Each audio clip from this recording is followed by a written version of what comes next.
નમસ્કાર વિદ્યાર્થી મિત્રો, સ્વાધ્યાય 10.2 ની ચર્ચા કરી રહ્યા હતા આપણે. સ્વાધ્યાય 10.2 માં દાખલા નંબર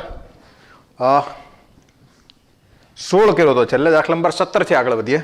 સ્વાધ્યાય 10.2 અને દાખલા નંબર 17. એક દૂધના વેચાણ કેન્દ્રનો માલિક દૂધના વેચાણ કેન્દ્રનો માલિક પ્રત્યેક અઠવાડિયે 980 લીટર દૂધ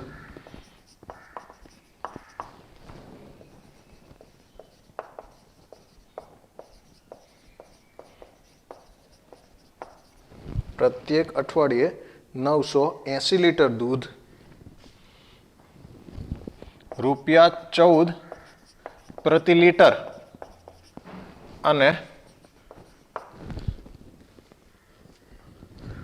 1220 લીટર દૂધ ₹16 પ્રતિ લીટર વેચે છે. હવે દૂધની વેચાણ કિંમત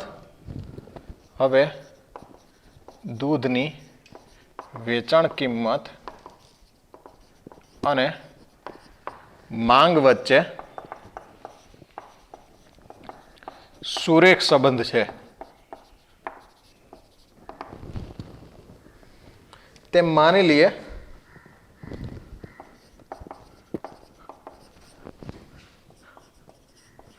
તો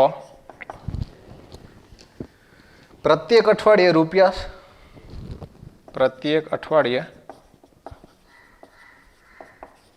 ₹17 પ્રતિ લીટર ના ભાવે કેટલા લીટર દૂધ વેચી શકે?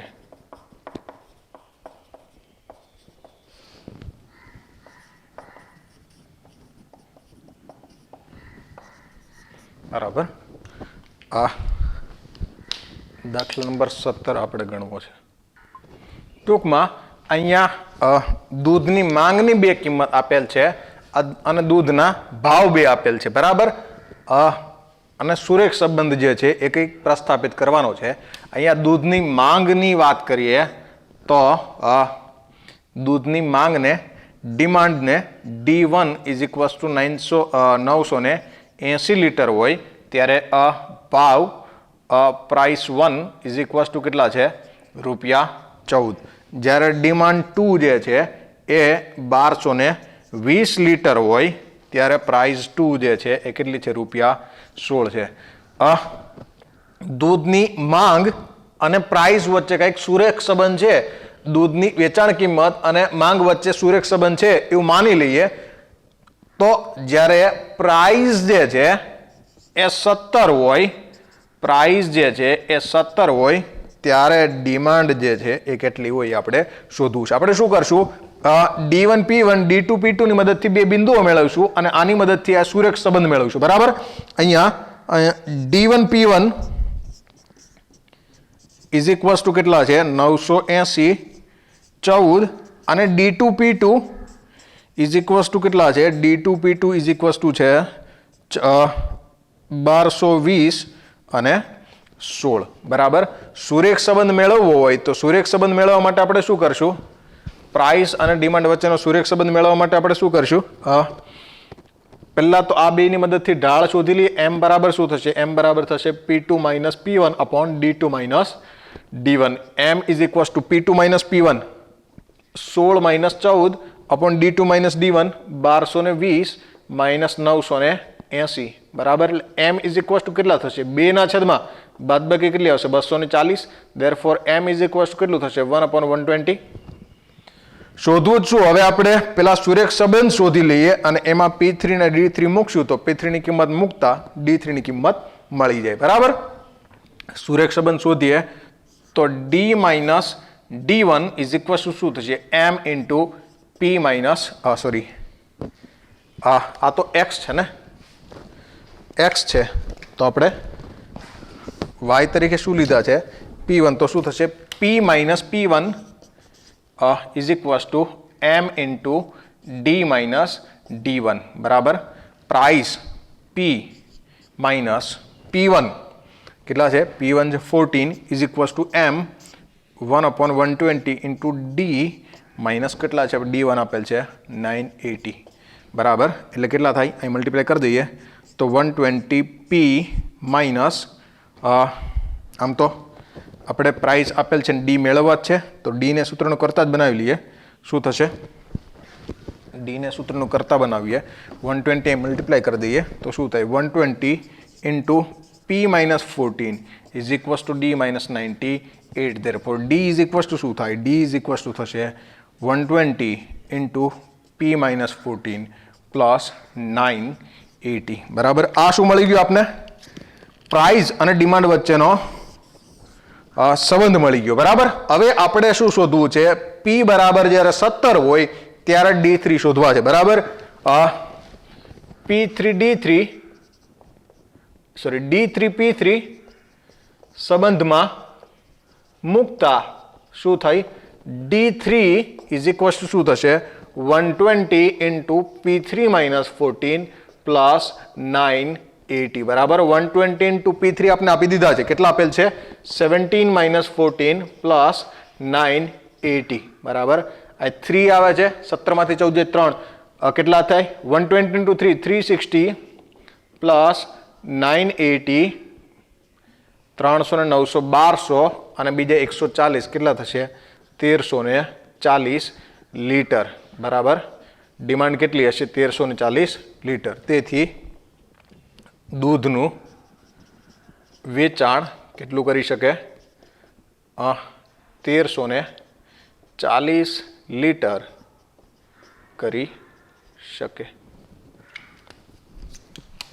બરાબર દૂધનું વેચાણ જે છે એ 1340 લીટર કરી શકે તો આ 10.2 એનો દાખલા નંબર 17 બરાબર એના પછી દાખલા નંબર 18 કરીએ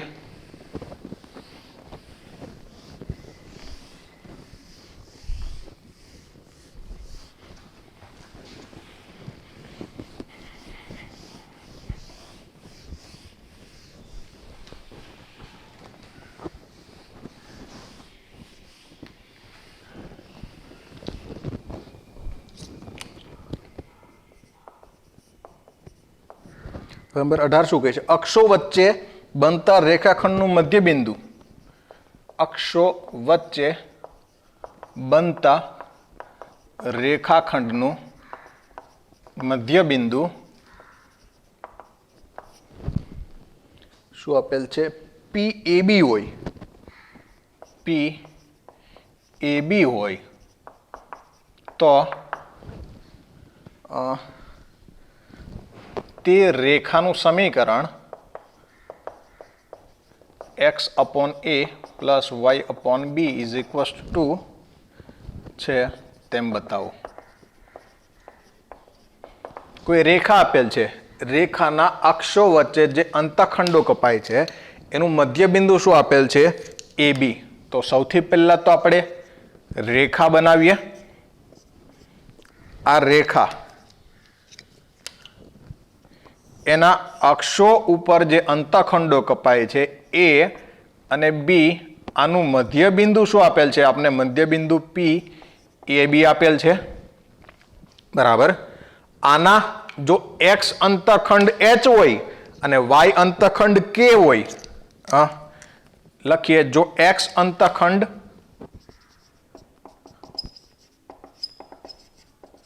H અને Y અંતખંડ K હોય તો A શું થશે આના A ના યામ થાય H0 અને B શું બનશે 0K એટલે અંતખંડો જો ધારી લઈએ એના ઉપરથી આપણે શું મળી જશે A ના યામ H0 મળશે અને B ના યામ શું મળશે B ના યામ 0K મળશે આ X અંતખંડ H હોય Y અંતખંડ K હોય એવી રેખાનું સમીકરણ શું થાય તેથી રેખાનું સમીકરણ જેના અંતખંડો H અને k હોય એવી રેખાનું સમીકરણ શું થાય? તો x/h plus y/k is equals to શું થશે? 1. પણ આપને સાબિત શું કરવાનું કીધું છે? આપને સાબિત કરવાનું કીધું છે x/a plus y/b is equals to 2. અને બીજી શરત એ શું આપેલ છે કે આ અક્ષો સાથે જે અંતઃખંડો કપાય છે આનું મધ્યબિંદુ શું છે? P છે. એનો મતલબ રેખાખંડ AB નું મધ્યબિંદુ P છે એવું કહી શકાય. રેખાખંડ AB નું મધ્યબિંદુ P છે. તેથી PAB બરાબર શું થશે? x1 પ્લસ x2 બાય 2 અને y1 plus y2 by 2. x1 plus x2 by 2 અને y1 plus y2 by 2. AB therefore AB is equals to શું થાય? x1 પ્લસ x2 એટલે 0 પ્લસ h બાય 2 અને 0 પ્લસ k બાય 2 બરાબર. AB is equals to શું આવશે? h/2 અને k/2. આ બેને સરખાવીએ તો A is equals to શું થાય છે? h/2 અને B is equals to શું થાય છે? k/2. તો આના ઉપરથી h શું થાય? 2a અને k શું થાય? 2b બરાબર. આ કિંમત ક્યાં મૂકશું?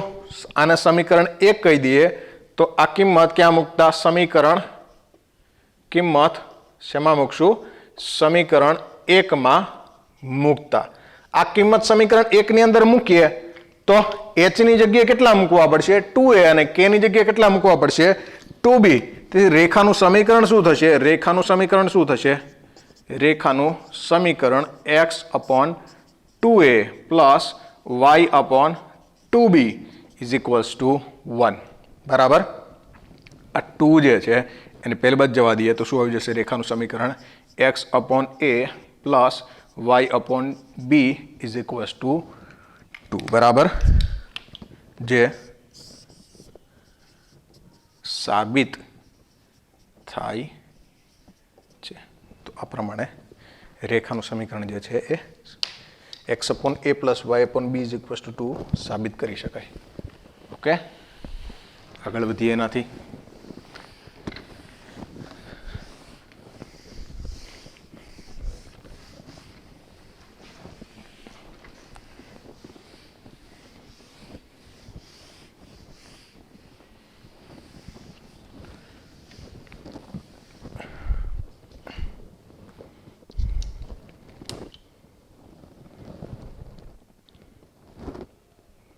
આ 10.2 એનો દાખલા નંબર 19. બિંદુ R HK એ અક્ષો વચ્ચે બનતા રેખાખંડનું જે રેખાના અક્ષો વચ્ચે બનતા રેખાખંડનું 1:2 ગુણોત્તરમાં વિભાજન કરે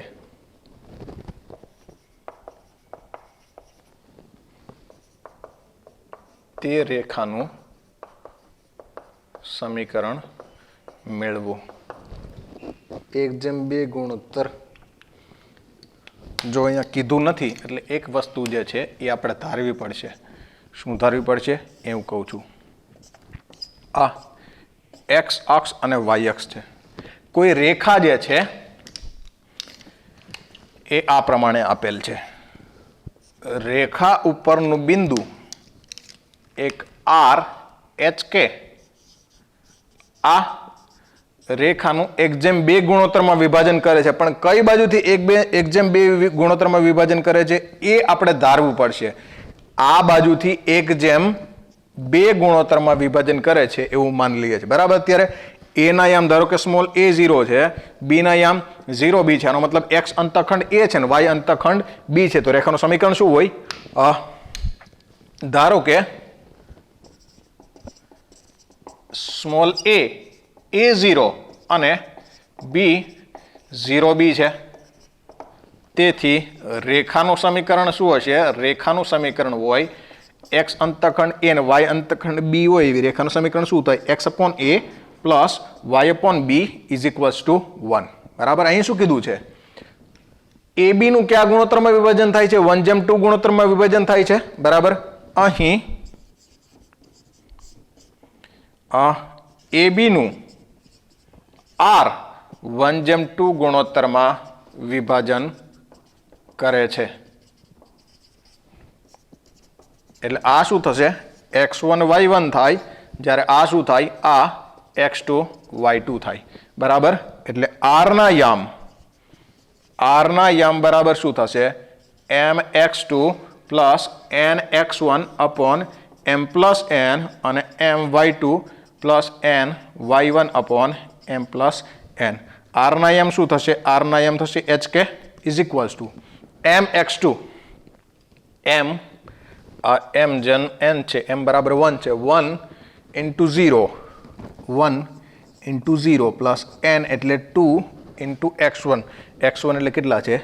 a upon m plus n એટલે 1 પ્લસ 2 1 ઇન્ટુ y2 આપેલ છે b પ્લસ n ની જગ્યાએ આપેલ છે 2 ઇન્ટુ y1 આપેલ છે 0 અપોન 1 પ્લસ 2.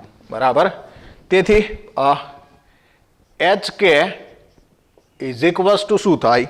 0 પ્લસ 2a એટલે 2a/3 અને અહીંયા શું થશે? b પ્લસ 0 એટલે b/3. બરાબર. એટલે 2a/3 is equals to h આવે અને b/3 ઇઝ ઇક્વલ્સ ટુ શું આવશે? k આવશે. તો a બરાબર શું આવશે? 3h/2 અને b બરાબર શું આવશે? 3k. આ a અને b ની જગ્યાએ આપણે 3h/2 અને 3k મૂકી દઈએ, સમીકરણ મળી જાય. બરાબર. તેથી રેખાનું સમીકરણ a ની જગ્યાએ 3h/2 મૂકીએ તો x upon 3h/2 plus y upon b ની જગ્યાએ 3k ઇઝ ઇક્વલ્સ ટુ 1. બરાબર. તો શું થાય? 2x upon 3h plus y upon 3k is equals to 1. 3 ને પેલી બાજુ ગુણાકારમાં જવા દઈએ તો શું થાય? 2x upon h plus y upon k is equals to 3. આ જે છે એ રેખાનું સમીકરણ બની જાય. બરાબર. તો આવી રેખા મળે. દાખલા નંબર 19 એના પછી છેલ્લો દાખલો. બરાબર. સ્વાધ્યાય 10.2 નો છેલ્લો દાખલો, દાખલા નંબર 20 કરીએ.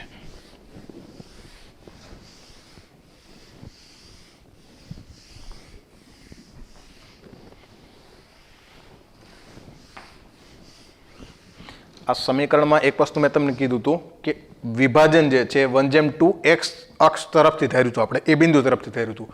b બિંદુ તરફથી 1:2 લઈએ તો સમીકરણ જે છે સ્લાઇટલી બદલાઈ જાય, પણ આમાં કંઈ લખેલ નથી, કંઈ આપેલ નથી. એટલે શું આપણે શું ધારી લીધું છે?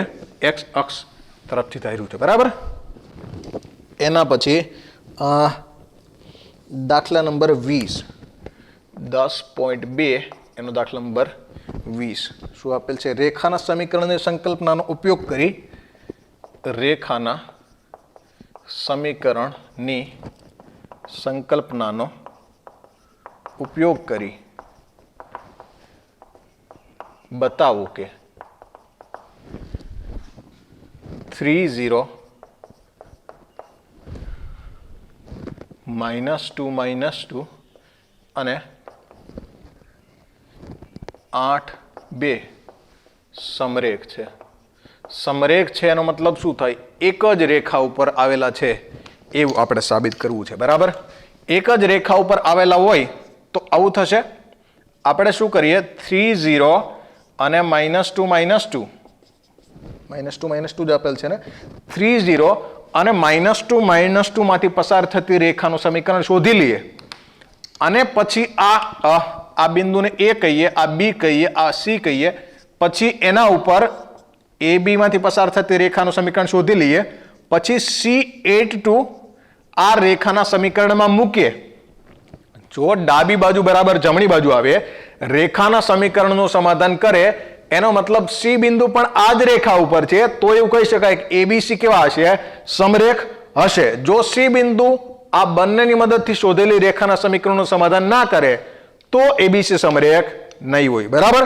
આપણે શું કરીએ? સૌથી પહેલા અહીં A 30 B -2 અને C 8 છે. બરાબર. આપણે AB નું સમીકરણ શોધવું છે. રેખા AB નું સમીકરણ શોધવું છે. રેખા AB નું સમીકરણ શોધવા માટે સૌથી પહેલા તો રેખા AB નો ઢાળ શોધવો પડશે. રેખા AB નો ઢાળ m બરાબર શું આવશે? y2 - y1 upon x2 - x1. y2 - y1 એટલે -2 - 0, x2 - x1 એટલે -2 - 3, એટલે m ઇઝ ઇક્વલ્સ ટુ કેટલા આવશે? -2 upon -5. m is equals to કેટલા આવશે? m ઇઝ ઇક્વલ્સ ટુ આવશે 2/5. રેખાનો ઢાળ મળી ગયો. રેખા ઉપરનું બિંદુ એ કહી દઈએ x0 y0. a x0 y0 is equals to શું છે? 30 છે. રેખાનો ઢાળ છે, રેખા ઉપરનું બિંદુ છે, એટલે રેખાનું સમીકરણ મળે. તેથી રેખા AB નું સમીકરણ ઢાળ બિંદુ સ્વરૂપની મદદથી શું થશે? y - y0 is equals to m into x - x0. y - y0, y0 is 0, m 2/5, x - x0, x0 is 3. બરાબર. therefore 5 ને મલ્ટીપ્લાય કરી દે એટલે શું થઈ જાય? 5y is equals to 2x - 6. therefore સમીકરણ શું થાય? 2x - 5y - 6 is equals to 0. બરાબર. એટલે જે માગેલ રેખાનું સમીકરણ છે એવું તો નથી જોતું. આપણે તો સમરેખ સાબિત કરવા છે. સમરેખ સાબિત કરવા છે એટલે શું કરશું? રેખા AB ના સમીકરણમાં C બિંદુને અહીંયા મૂકતા, રેખા AB ના સમીકરણમાં C A2 ના યામ મૂકતા, ડાબી બાજુ LHS બરાબર શું આપેલ છે? 2x - 5y - 6. 2 into x ની જગ્યાએ મૂકવાના છે 8, -5 into y ની જગ્યાએ મૂકવાના છે 2, -6 એટલે કેટલા થશે? 16 - 10 - 6 કેટલા થાય? 16 - 16, 0 ઇઝ ઇક્વલ્સ ટુ શું આવી જાય છે? RHS. તેથી A2 C8 એ AB રેખાના સમીકરણનું સમાધાન કરે છે. તેથી A B C A કેવા છે? સમરેખ બિંદુઓ છે.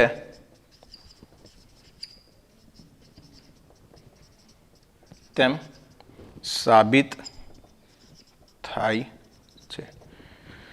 બિંદુઓ ABC જે છે એ સમરેખ બિંદુઓ છે એવું સાબિત થાય છે. બરાબર. આ 10.2 હતું. આના પછી આગળ નેક્સ્ટ લેક્ચરમાં આપણે નવા ટોપિકથી શરૂઆત કરશું. બરાબર. નવો ટોપિક જે છે એ રેખાના અલગ અલગ સ્વરૂપોમાં રેખાનું વ્યાપક સ્વરૂપ ax + bx + c બરાબર 0 હોય એના ઉપરથી રેખાનું અંતખંડ ઢાળ અંતખંડ સ્વરૂપ y = mx + c સ્વરૂપ કઈ રીતે મેળવી શકાય? રેખાનું અંતખંડ સ્વરૂપ એટલે x/a + y/b = 1 કઈ રીતે મેળવી શકાય? એ આપણે નેક્સ્ટ લેક્ચરમાં જોઈશું. આ લેક્ચર જે છે અહીંયા સુધી રાખીએ. નેક્સ્ટ લેક્ચર સુધી જય હિન્દ, જય ભારત. Thank you. આભાર.